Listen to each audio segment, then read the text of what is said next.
feels like a result and a performance that will really make the rest of the league sit up and take notice. Just how good were Liverpool today? Well, we were quite good in front, but defensively, I think we need to improve as a team, not just individual. But consider 3 goals is quite hard, and I think Virgil and Ali will speak better than me in that. But yeah, it's quite a good result, and hopefully we just keep going. Did you always know coming here with the types of games they've had, particularly recently, that it might be that sort of crazy type of match? Yeah, I think we expected the way they played, just like they opened the game and they enjoy the football. As you can see, the game is really tough physically and also mentally. You have to be always in the game. So, yeah, I'm glad that we managed to win the game. Why is it that type of game with them? Is it a lot to do with how they press and try to be aggressive, but it also gives you space the other end? They have the way they play, that they don't change it much. And it's quite intensity, and you can see City come here struggle. Some other team come here struggling, but I'm glad that we managed to win the game, because they really play a very intense game. So 2 goals, also an assist. It means you're the first player in Premier League history to get to 10 goals and 10 assists before Christmas. I feel like every time I interview there's some sort of record, but that means something to you? Of course. I didn't think about it before the game, to be fair, but I'm glad that I've done it a few times.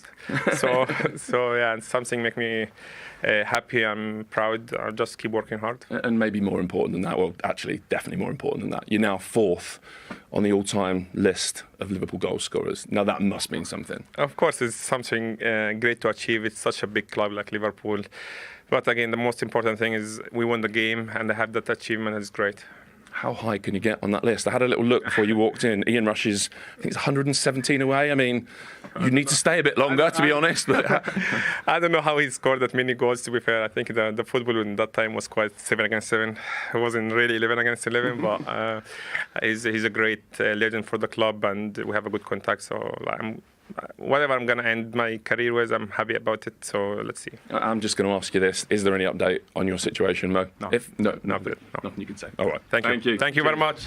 We're 10 days away from the 1st of January when he can talk to other clubs, but that is not on Mo Salah's agenda to talk about today. This certainly is. He's gone above Billy Little. That is an extraordinary achievement, Jamie.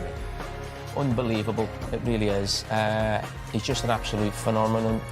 I mean, I think I said a few weeks ago, didn't I? He's probably the top 5 players, I would say, to ever play for Liverpool Football Club. And let's not forget, Liverpool are, the most successful team in this country. We've had some legendary players, and he's right up there with the best of them. And you also had him, I think, as one of your best attacking players in Premier League history. We did that last Monday, do you remember? Week, yeah. It might get what did you have him as, number 3? All the Salah fans back on my side now, maybe, but we'll see. But no, listen, him, the goalkeeper, and I think Virgil van Dijk, not just this season, since they've come in, they've completely transformed what Liverpool are. And every season you go into it now thinking Liverpool can compete in terms of challenging for the Premier League and challenging for the Champions League. Jamie, what do you think we learnt about Liverpool today?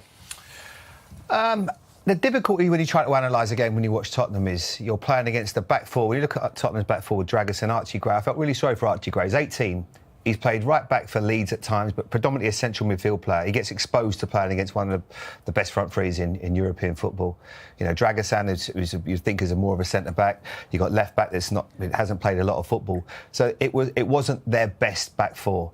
But what Liverpool did is they just exploited it, exposed every single weakness that they had. It was absolutely incredible. It was relentless at times. The amount of chances, the big chances they had to score, they could have scored 10 goals with ease today, and they just made Spurs look so inadequate. And I think we're talking about a stat that Spurs haven't lost by more than 1 goal in the Premier League this season. Yeah. Until today, I had no idea. That's an incredible stat.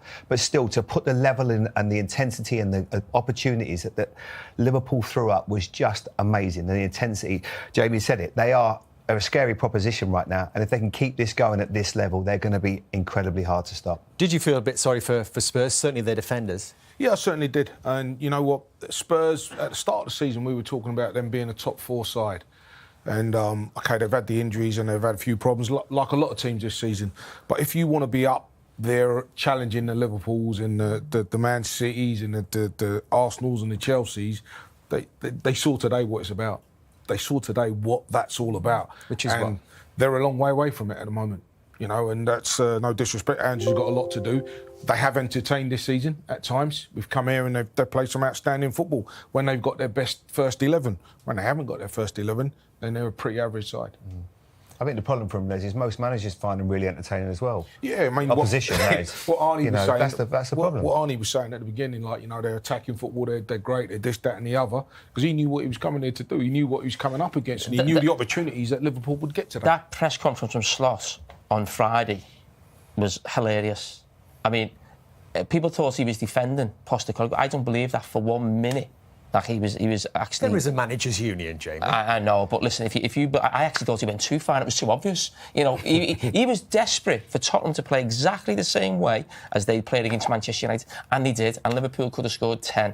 So what he said in that press conference, honestly, everyone I spoke to, Liverpool supporters, it was obvious. But you all said it. You all said it before the game. He's not going to change. No, he's absolutely not. But I think that. And he gets a lot of stick, and we're all in for him at the moment. And some of the things, his decisions he makes, I'm amazed that when he stands in his technical area, that maybe he doesn't just tweak it and say to Pedro Porro, "Look, hold on, we'll just hang on to what we got here. Let's get to half time." Or it was Jed Spencer in that first half that goes running out into areas. Let's just get to 2-1. We've won the lottery. We're in this game still. So they're the little tweaks that he has to make. But I also think the players have to take some responsibility as well. There are certain times in a game when you see things are happening that you go, OK, maybe we've got a really inexperienced back four. Maybe as a midfield player, I won't go charging out. Maybe if someone runs into the box, I might stop him and I might track him rather than putting pressure on an 18-year-old Archie Gray. The first goal's a great example of it. You know, I think that perhaps Salah really could have done a little bit more just to help his defence. Yes, it's world-class delivery. Yes, it's a fantastic header. But these are the little details that you have to do as a midfield player. They work it really well. They get it out to, you know, Trent Alexander-Arnold, who's got that wand of a right foot. The delivery is incredible. It's absolutely unstoppable. But one thing that happens here, Basuma has got Diaz there, then Papsar comes into the picture. Now, that now becomes your man. Do not let him wander into the box, because you can see Dragosan's got a man, you can see Archie Gray's got a man. As a midfield player, that's your responsibility. Track him, follow him, and make sure that this doesn't happen. Because once Trent's on the ball, you also have to acknowledge the man that's on the ball is one of the best in the world at doing that. I blame him. I blame Salah. He's got to identify that and track him, because that delivery is unbelievable. If he goes with him, he can make it get body on it, and it might make a difference. Still a brilliant header. Absolutely. It's a great header. And, you know, when we're sitting here talking about making tweaks, we're not saying to Postecoglou, listen, you've got to be more defensive, you've got to be this, that. We're just saying that there's obviously obvious errors that are occurring week in, week out. And from times, it was one pass and Liverpool were in. One ball and Liverpool was in. That can't be right if your games are football. I know you want to play on that front foot and you want to be attacking. And we're not saying don't be attacking, but it's costing you at the moment. Was that the issue? Was it more a case of today of Liverpool's quality just being too much for Spurs? Yeah, I think Liverpool were excellent today, and it felt like a statement performance, a performance of champions-elect, if you like. And I go back to what Liverpool did a few years ago at Leicester when they went on to win the title.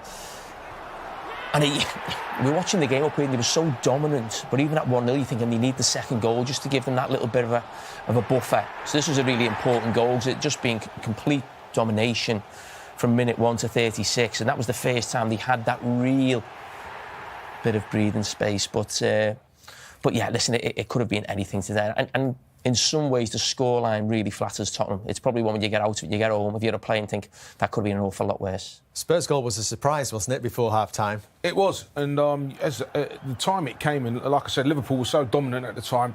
Ball just comes in there, and McAllister was loose on his touch there, and you know, Kulusevski closes him down. Maddison gets this, and you think, wow, against the run of play, Tottenham scored a goal here. What they need to do is, 31st minute, let's just keep it tight. Let's go in. Let's get to the bell at 2-1, and then we'll go in and we'll have a chat about it. What does that actually look like? Well, we've referenced it a couple of times. What does that mean in the 5 minutes after this goal goes in? You just got to keep it tight. You just got to say, we've got ourselves back into the game against the run of play. Let's make sure we don't give something away here. Well, look at this. Look at your left back going to press. You don't do that. You stay at left back. Archie Gray gets dragged across. Dragason's in no man's land. And before you know it, it's 3v2. It's situations like that. That doesn't mean don't be attacking, as Les is saying. It means use your brain. That comes is that the manager saying, look, we could go 2-2 before half-time? No, if he wins it there. He shouldn't be. Because if anyone's going to score another goal score and you continue playing like that. It's Liverpool. You need to make sure you get in at half-time, at 2-1, and then go from there, because Tottenham had been absolutely battered. To make that decision as a left-back, and don't forget, it's not on the other side, it's on the side where the manager is as well. Now, you could say he just made a decision. He's just done it. But if your manager's been there for 18 months, those messages must be getting passed every single day. So if situations like that have happened in the past, he's maybe saying, yeah, do that. That's what I want you to do. That message is not in his head. That's not what he should do. He's never getting there. He's got to run 40 yards. He leaves a young 18-year-old kid at the back. You've got to look after a kid. He's not even a centre-back. He's 18. You do that.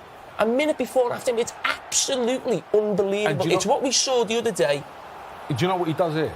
He forces Trent Alexander to play that pass. Because if he doesn't make that run in there, Arnold turns and he's got a little bit of time. But because he does that, he's now under pressure. He's just cleared his lines here.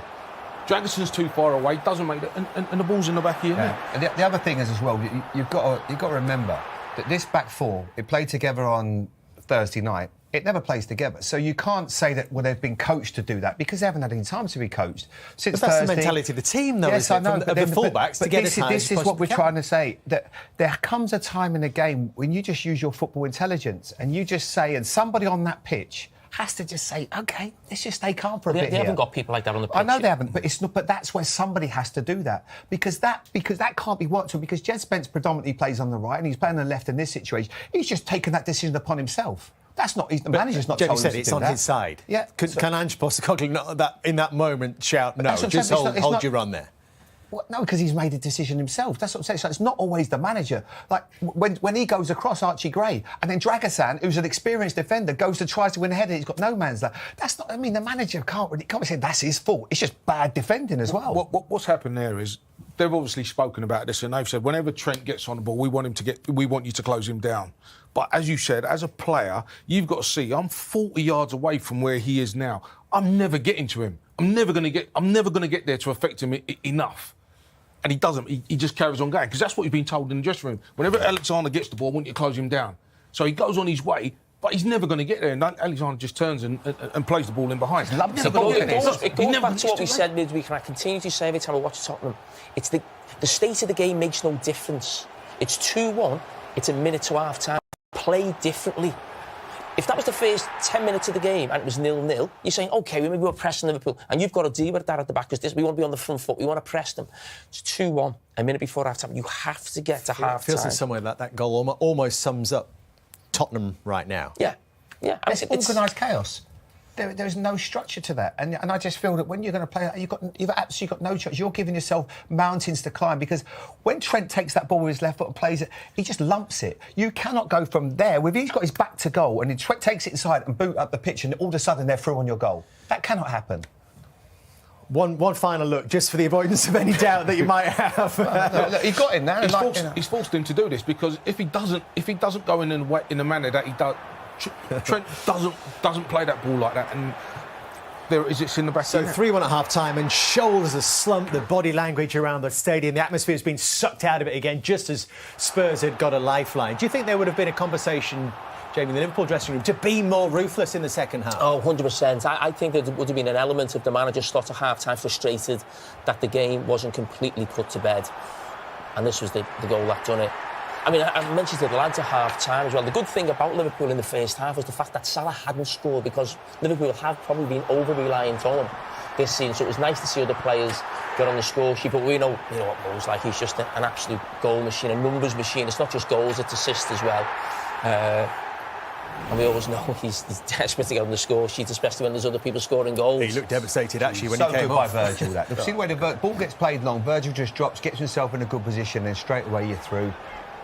And then Salah makes a really good run in there. Slides it across. It just doesn't miss. He doesn't miss. It's like he's got it on remote control. Was it just a case of decision-making when Liverpool kept getting into these positions? Yeah, just to pick them off. And then, as we said, you feel sorry for Archie Gray. It's not his normal position, and it gets dragged out there, and unfortunately, the two passes and the ball. Well, let's have a look at the goals that did put a little bit more of a gloss on it for Spurs, as Jamie said earlier, from a situation of 5-1 and wondering what it could be. They get at least a little bit of pride, Les, maybe? Well, you was thinking that and we actually spoke about this and said all of a sudden if Spurs score one, score two, it looks like 5-3. They scored great goals as well. Great goal, you know, that's a great ball in here to Solanke, lovely turn, and I thought it was a great chip, but it just gets a little flick off Van Dijk's head, and a great finish from Kulusevski. And then all of a sudden gives everyone a bit of a lift. This comes out here. Great Anyone ball in halfway by up the Bergville. stairs suddenly comes back. And this is a great finish from Solanke. Great header from Johnson. What makes it a good finish, this one, Les? Because it's coming over his shoulder and it's coming over Van Dijk's head. Look, just peels off him, keeps him there so he can't get to the ball. It's a great finish. And then all of a sudden you're thinking, OK, just short there. Just short. What were you thinking then? I'm thinking, go on, go and get another goal. And then this again.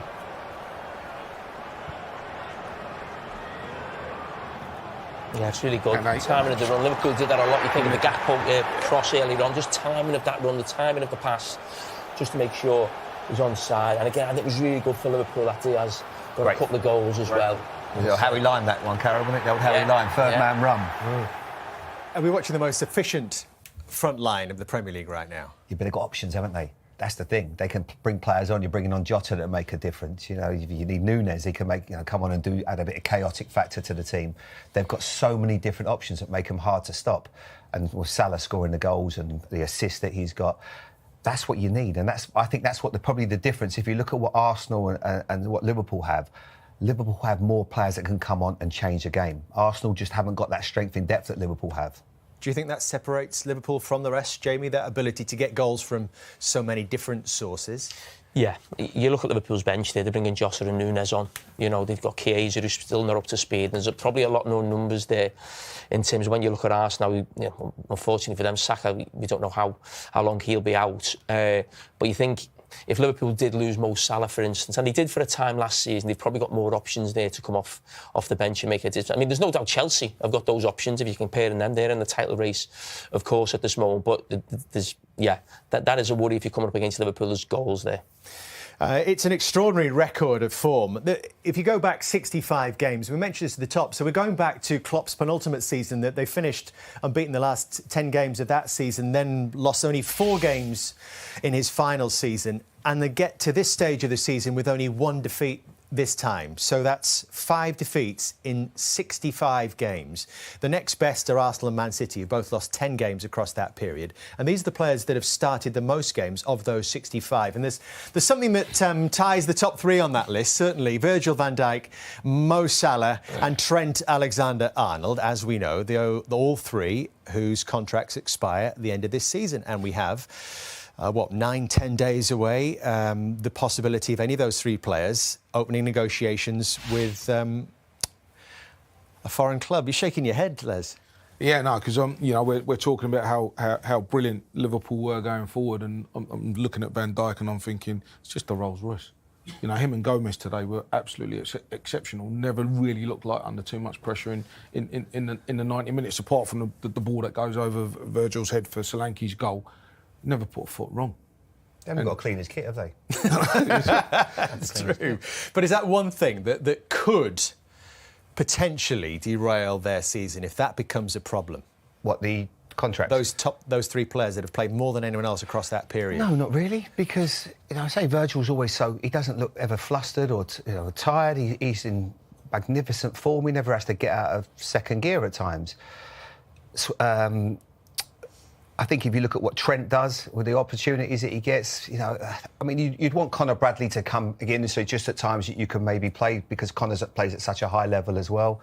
And Salah's goals and assists, and if he's not on the pitch, you can see he gets angry. He wants to play as many games as he can, but they manage it so well with the sports science department now. They can make sure they get the correct minutes, and nothing seems to be affecting them. The contract talk doesn't seem to affect how they play. Sometimes when players are out of contract in the summer, it can affect them, and maybe don't put in the performances. The 3 of them are playing at such a high level. You wrote this week in your column, Jamie, I noticed, about Trent Alexander-Arnold. You were quite strong in the fact that of why he should sign a new deal. Tell us. I think it's more than a football decision in terms of whether it's money or trophies or your career. I think it's more about his legacy at Liverpool and how he's seen in the future. And I think I made the point a little bit, does he want to be seen as almost the way Steven Gerrard's seen? Or maybe Steve McManaman. Now, 2 great players for Liverpool. And I actually feel a little bit for Steve McManaman. He's a friend of mine. He was one of the best players or attacking midfield players in the Premier League in the mid-90s for Liverpool. He went to Real Madrid and won a couple of European Cups, but he's not absolutely adored by Liverpool supporters now, really. And I feel a little bit sad for that, really, because he probably deserves to be, but... I bet he's not that sad. He's won 2 Champions Leagues there, I think. Yeah, but, well, no problem then. But what I'm saying is, as a local player, I just think that feeling, it's a long time living back in the city and how you feel about your club. And Trent's been at Liverpool since he was 6 years of age, so he's been at the club 20 years. I don't think it'd be nice to almost, Liverpool supporters, whether you agree with it or not, to almost have a feeling of, oh, hang on, we're winning we're going for the league, we're going for the Champions League, leaving on a free. What more do you want? Everything's here for you. So I don't see it that way. I think that's... Don't you see? Well, I can guarantee you Liverpool supporters will think that. Now, well, whether it but that's fine, but I don't think that should be the case, because I think it's not... Well, a couple of things in it. I think it's negligence from Liverpool that they've got them in this position. You shouldn't let 3 players of that quality to get to less than a year of a contract. So if you're going to do that, then... you have to respect that he's going to have a decision to make. And if he's a young player that's given everything to the club, he's won the Champions League, he's won the Premier League, he's won every single trophy. If he wanted to go and try a different culture, do something different, go and play... If he wants to go to Man City or Man United, of course, that would, for me, you can't do that. Liverpool's my club, I was there 11 years. But if I was in that dressing room, I would turn around to him and go, I'd love you to sign, but you know what, good luck. If there's a chance to go to Real Madrid, how do you turn that down? And I think because he's a local lad, they shouldn't be put under that pressure. I think sensible Liverpool fans would say, you know what, you've given everything to this club. And in that period, they could have probably... he saved them a fortune, because they'd have had to buy 2 or 3 right-backs. Look what's happened to Manchester City. They've not had to buy a right-back in that time, and they've had Trent playing at such a high level, won everything. I don't see... if he wanted to go, he would... For me, he should go with everybody's blessing, because he's been unbelievable for that football club. And my point being, he won't go with everyone's blessing. Now, whether you agree with the supporters or not, when you're a local player... Now, if Salah or Van Dijk went for free, they'd actually be saying, oh, brilliant, you've been great for the club. And they actually cost the club money. Trent didn't cost the club money. He's only going to be leaving for what he cost, which was nothing. But I go back to it again. Whether you're Steven Gerrard, Steve McManaman, Michael Owen, in those situations, there's different things that are expected of you as a local player. Now, you may think that's harsh and he's just another player in the dressing room. But as a local player, and I've been there as a local player, and I would never have had a move like that on the cards. But I think to leave Liverpool is difficult. Now, when I finished playing for Liverpool, I retired a year earlier than if I'd have played for another club, because it was Liverpool, because I didn't want to play and the fans be going, oh my God, he's playing, get him out the team. So I wanted to leave in the right way. So they remembered me in a certain way. Now, if Trent Alexander-Arnold doesn't care about that, fine, no problem. But I think he will, if he stays at the club, remembered as one of the greatest players to ever play for the football club, and not far behind Steven Gerrard. If he doesn't, he won't be remembered like that. Now, if he doesn't care about that, that is fine. Yeah. But I'm only telling you what Liverpool supporters will think. But you get one career to get that opportunity. The club he's with at the moment, though, are the best in the Premier League and the best in the Champions League. But you can try to... How can you say, you've got to stay in one job? I'm not saying get that opportunity. I think where you're coming from, and when you're saying that, is if he leaves for nothing. Yeah, 100%. That's where it is. If a young player comes through the system... How much money has he saved them in that period? I know what you're saying, but what Liverpool also look at, we've put him on the map. We've given him this opportunity to do what he's done. And I get where you're coming from in terms of he's going to leave that football club for no money. And if you was to sell him now, what sort of money would you sell him for if someone was to come and pay for him? That's not his fault. I know. It's not his fault, but I'm understanding what you're saying. Why that is the frustration. That was a little bit of the thing. Will be frustrated, but I don't agree that. So was your point really could sign a contract, sign a contract and then leave? If I was advising Trent, I would say in terms of, it's not just leaving. I think people understand it about the Real Madrid, and Les makes a great point, and I should have made that, as I did in the column, that a lot of it is the free transfer. That's a lot of it, and it was probably a little bit with McManaman, but people didn't really understand the Bosman thing really too much then. But it's that feeling that you're leaving us for nothing. Where's our money to replace you? Now, you might not agree with that, but it's just a fact. I would say sign a contract, have a decent buyout clause in there that's not ridiculous, and if Real Madrid wanted to buy you maybe in 12 months' time, 2 years' time, Jamie, let's make the point that he has been given the opportunity. Should he not feel like he owes Liverpool something? Sign a new contract with a sensible buyout clause. And he saved them a fortune. I'm not By saying the way, that. we're talking, this is my... but I'm talking purely just as a football person would have been the... I would have gone to you, you've got in this position, Liverpool should have got the contract sorted out. Well, you can't turn around and say, sign a contract. So if he gets injured, so he signs a year contract and he gets injured, then what happens? He's got an opportunity to go and get a 5-year contract or whatever at Real Madrid and try something different in his life. I've got total respect for whatever he wants to do because he's given everything to Liverpool. And my big point is, people say, well, they put him on the map. He saved them fortunes by not having to buy right backs of his quality. It doesn't matter what we say. We can debate it or whatever. Yeah. I think you're being a bit unfair to him, though. I'm not saying he shouldn't. I'm just saying I can understand what Jamie's saying in terms of the support. I know the Liverpool supporters. Every day you're with them. Listen, I'm on the streets of Liverpool and I know how they feel about it. Now, it doesn't matter whether we agree with that or not. I think if you've been at a football club since 6 years of age, you've been there for 20 years, when you're 40, 50, you want the club to, you still want to be one of those legends. People, He'll still be a legend, though, won't he? I know, but there'll be a feeling there. If he goes to Man United, of course he wouldn't. But that's why he'll be a legend. Michael Owen. The Michael Owen thing. But I don't think it's unfair to even bring up Steve McManaman, who won 2 Champions League finals. Macca's incredible. What is like? If you ask Steve McManaman... Something else you said there about negligence from the Liverpool board because 3 players have got to this stage. Yeah, it shouldn't You've have been happened. a director of football. I know you're going to return to that career very soon, Les. I hope so. Hopefully. Do you think that's negligence? Yeah, I think if you've got players that you want to tie up, then you've got to, you now don't leave it to the last year of their contract. That's why people get tied up, 2 years in advance. 18 months is the most you leave it before you try and tie somebody up. If that player's adamant that he doesn't want to sign a contract, don't matter what you're offering him, he's not going to sign that contract. And his idea is going to leave on a free transfer. There's not a lot you can do about that unless you try to sell him early. Now, like I said, I'm not saying he shouldn't leave Liverpool. I'm saying that I can understand the reasonings why the Liverpool fans will say, look, you know what, we've given this boy a platform and now he's gone and we're not getting no money for him. Now we've got, especially with the way things are nowadays with PSR and the financial fair play, if they ain't got money coming in for him, how do you replace him? The interesting thing is, and I'm not just defending Liverpool on this, the structure of the club had moved away because Jurgen Klopp had that much control, and then as soon as Jurgen Klopp announced he was moving on, so I think that was probably about October, November last season. So Trent's got over 18 months to go. There's no way in the world Trent is going to sign a contract if he doesn't know who the manager is. Now, there was all that thing, who's the manager, whether it's going to be Alonso or different people. Now, I'm not having a go with them because every agent would have done exactly the same.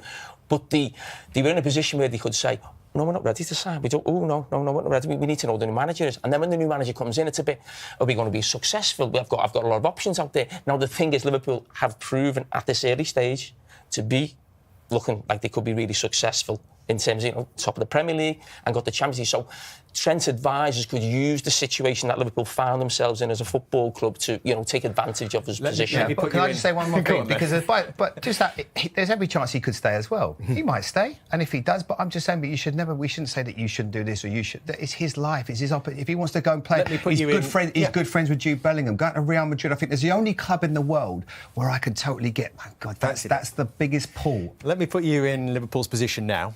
You've got the money for one of those 3. Only one. I'd go with Virgil. He gets the contract, despite the contract. His age? Yeah, because he's just imperious and he's still playing at such a high level. I wouldn't want to lose any of them. But if you just said you could, if one of them was to sign, because I think Liverpool have always had an ability. When I was there throughout the years where Rush goes and then Fowler comes along and then Owen comes along and then Torres comes along and then Suarez comes along and then Salah. They just seem to turn strikers into superstars. So they will find some, but I just don't know in world football where you could find someone just to replace Virgil. I hope. Listen, I want them all to stay. I do. But I just don't. Liverpool fans do as well. I do. I really do. There might not be the money there. Great for our We're league. talking about PSR. I've also got a lot of respect for someone if they want to go and try a different culture. I think good luck. Who's your one, Jamie? I'd probably say Van Dijk, but I'm pretty much certain Van Dijk and Salah will stay. The one worry is Trent because of the situation he finds himself in, but I'm certain the other two will sign. Yeah, no, that's why I was shaking my head when you did the list. And I saw Virgil at the top of it, and I mentioned his name straight away. For me, you know, the way he bosses that Liverpool back line, and the way he's just so calm, he would be the one that I would be desperate to keep. I'm sure every other team in the Premier League would love to have him as well, that is for sure, including Spurs. And we can hear now from the Tottenham dressing room. Heung-min Son is with Patrick Davison. It's something really tough to lose at home like that. What did you make of the Spurs performance? Yeah, very disappointed, obviously, the results, and you concede a 6-goal at home is not that idea, so yeah, it's really, really painful. You played on Thursday night, pretty much the same team. You've got a lot of injuries at the moment. We had the manager in here a minute or so ago. Did you feel like energy running out of it was a big factor today? Yeah, what can I say? There's, as a footballer, you always want to play. So, but that's what at the moment we got. So, yeah, we gotta just work hard and just recover as many as possible. So, but yeah, I don't want to make any excuses. So we were ready. So we were just running, and we were just try to be as sharp as possible. So yeah. How good a team are they? Pardon? How good a team are Liverpool? Look, there's no question, you know, they're top of the league.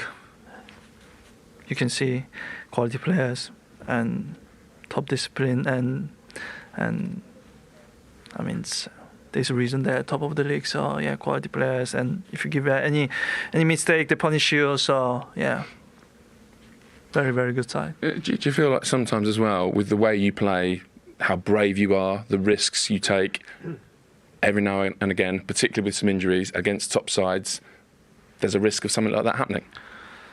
Yeah, football is always risky when you're also sitting back, and you also sometimes concede so many goals, you know. So yeah, this is just our play, our plan. So yeah, we gotta just stick it together in a difficult time, so also in a good time. So yeah, today was very, very painful. I know also the players, also the fans, and also the club. But as I said before, because it's coming game so quickly, so we gotta move together, give a nice feedback from each other, and also from the coaching staff. So, and you gotta just bounce back stronger.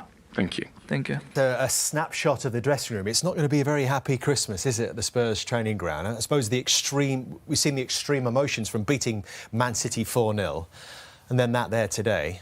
Yeah, you know, it's really funny because sometimes you see a side get beat 6, and as a player you go, I'm embarrassed and all that. But we're not sitting here really picking holes in Tottenham. We're saying how good Liverpool were today. Do you know what I mean? You'll go home and you'll feel the pain of the 6. As he said, it's painful because no player wants to get beat 6. But we couldn't we? We could pick holes in Spurs. You could be. What I'm saying is, it weren't one of those situations. I think you have a little go on that third goal. Yeah. What I'm saying is, you know, when you go, that was really embarrassing. It was this, that, and the other. Well, I just thought Liverpool were that good. And so, as a Spurs player, yes, you don't want to get beat. No player wants to get beat 6, but you're not. I'm not sitting there going, well, they were embarrassed. They were this. I just thought Liverpool was so good, so. Has he got a job to pick them up, Jamie, over Christmas? Yeah, well, you're getting chinned like that. Of course you have, but they've got to. It's a matter of fact. You just have to get up as quick as you can. You've got big games coming up. You're going to have to play Liverpool again. I don't think it'll be the same 11 that we've seen today. I think Liverpool will obviously change players, but yeah, it's not going to be easy for them. But that's your job.